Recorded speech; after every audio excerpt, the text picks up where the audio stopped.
Donc, comme je te disais hier, hein, on a besoin d'un coffre à outils. On a besoin d'un coffre à outils quand on fait de la construction. On a surtout besoin d'un coffre à outils ici en classe quand on travaille, quand on lit, quand on écrit. Parce que tout ce que je te dis là en lecture, ça peut aussi être utile en écriture. Mais là, on travaille vraiment comme lecteur. Les lecteurs, comme je t'ai dit hier, hein, ils ont plusieurs stratégies. Hein, on en avait vu plein. On avait vu qu'avant, pour faire du sens, on ne regardait que l'image. Mais hier, je t'ai donné le truc que tu pourrais penser aussi pour t'aider au fil de l'histoire. Qu'est-ce qui se passe au début, au milieu et à la fin. Et aujourd'hui, je vais te montrer une autre chose qui pourrait t'aider à faire du sens. OK? C'est sûr que toutes les autres stratégies, là, tu vas continuer à les utiliser, puis je vais même t'en montrer d'autres. OK?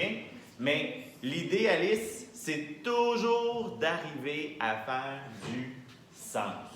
Puis aujourd'hui, un des trucs que je vais te donner, c'est que s'il y a un mot, là, qui est... Parfois, ça peut t'arriver, hein? Tu lis quelque chose, puis là, il y a juste un mot de difficile, puis là, tu bloques.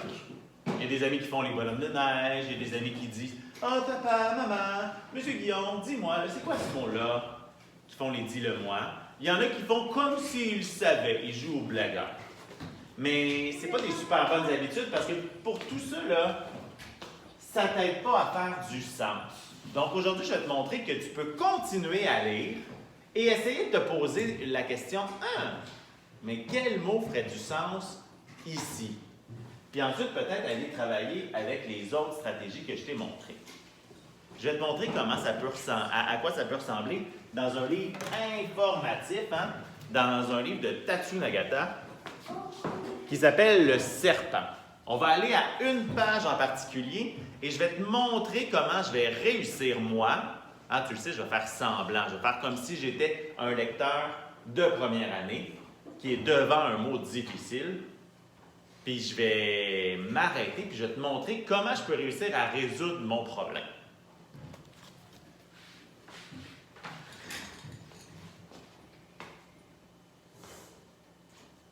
Si on regarde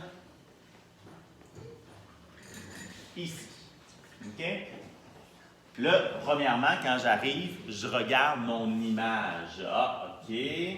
Ah, il y a une tête avec du poison.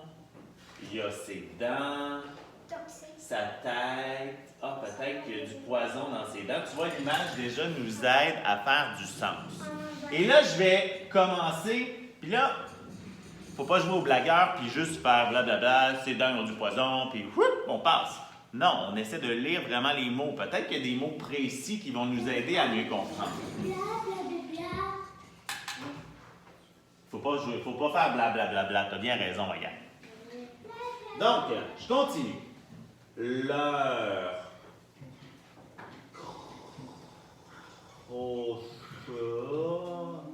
Ah, la difficulté avec ce mot-là, je vais lire les autres.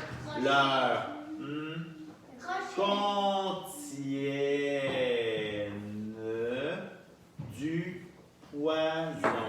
Ah, mais ça pourrait être dents, hein? Leurs dents contiennent du poison, mais c'est pas dents. C'est leur croc. Je vais juste le relire. Hein? Tu sais que je fais semblant pour essayer de te montrer. Donc, tu as vu, j'ai sauté.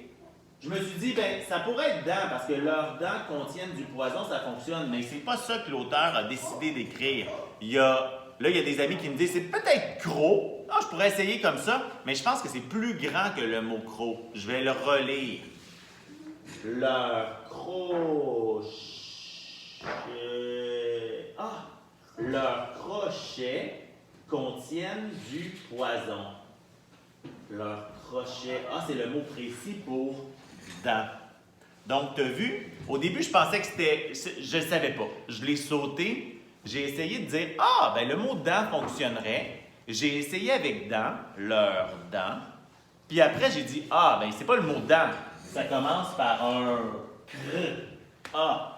Là, il y a une chance, j'avais des amis qui étaient avec moi, mais peut-être que j'aurais pu me dire dans ma tête, c'est peut-être le mot croc. La croche. Puis là, je me rendais compte que c'était plus long. Donc, j'ai persévéré, continué, découpé mon mot. Donc, Tu sais, quand je te dis que tu as besoin de plusieurs outils quand tu lis, mais c'est exactement un bon exemple. J'ai sauté le mot, j'ai essayé de faire du sens avec ce que je connaissais, j'ai essayé un mot, j'ai essayé un deuxième mot, j'ai découpé mon mot, donc j'ai travaillé fort, fort, fort pour arriver à comprendre. C'était quoi dans le mot? C'était leur... Est-ce que tu lis avec moi? Leurs crochets contiennent du poison.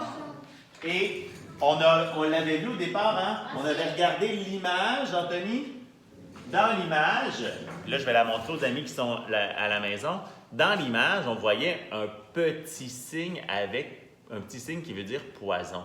Donc ça faisait du sens aussi avec l'image. Donc, aujourd'hui, ouais, je sais, c'est gelé, c'est pas grave. Aujourd'hui, c'est ce que je veux que tu travailles. Si tu es devant un mot difficile, essaie ça. Saute le mot, continue jusqu'au point et dis-toi, c'est quoi le mot qui pourrait aller là? Essaie de faire du sens. Mais ça ne s'arrête pas là. Tu dois ensuite relire pour être sûr que tu lises le bon mot. Est-ce que ça va, les copains? Oui. Lève le pouce si tu es prêt. Oui. Lève le pouce si tu es prêt. Je te souhaite une bonne lecture. Nous, on va lire ici. Et j'espère que tu vas lire toi aussi à la maison. Puis rappelle-toi cette nouvelle stratégie-là. Bye bye. Bye bye. Oh, attends. Tu peux leur dire bye.